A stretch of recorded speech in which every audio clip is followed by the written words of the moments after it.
নমস্কাৰ সকলোকে মই বিকাশ কম মোৰ লগত আছে এইজনী ভণ্টি নামটো কি আছিল তোৰ জুৰি আকৌ জুৰি নাম পাহৰি গলো এই মস্ত গুণ্ডাটো আছে আমাৰ ৰাজীৱ দা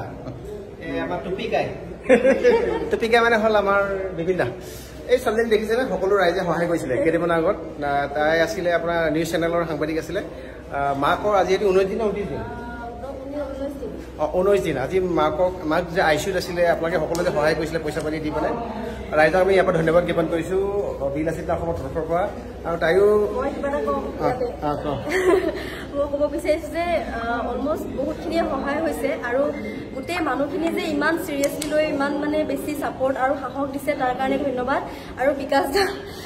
দা মানে ভগৱানৰ ৰূপত আহিছে আৰু মোৰ ওচৰলৈ কাৰণ সঁচাকৈ ক'ব গ'লে কাৰণ দেউতা নাই ফাৰ্ষ্ট কথা সৰুৰ পৰা ইমান মানুহৰ তেনেকৈ ছাপৰ্ট পোৱা নাই তো এইবাৰ মই মানে নিজে মই ক'ব নোৱাৰো মানে বিকাশ দা ধন্যবাদ বিকাশ দা সঁচাকৈ মানে দাদা মই বিকাশ দা এতিয়া পিছ নেৰো মুঠতে আৰু মোৰ পিছ নেৰে বোলে কি যে হ'ব এই বিপিন দা আছে আমাৰ লগত বিপিনে সহায় কৰিছিলে ৰাজীৱ দা আছে ৰাজীৱ দা আমাক সহায় কৰিছিলে আৰু কথাটো হ'ল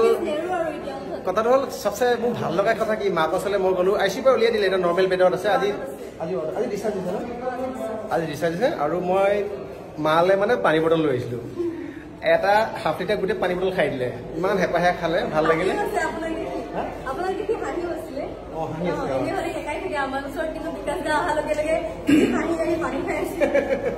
অসমৰ ৰাইজক ধন্যবাদ আৰু আইগৰাকী এতিয়া সুস্থ বৰ্তমান সময়ত আৰু তেখেতে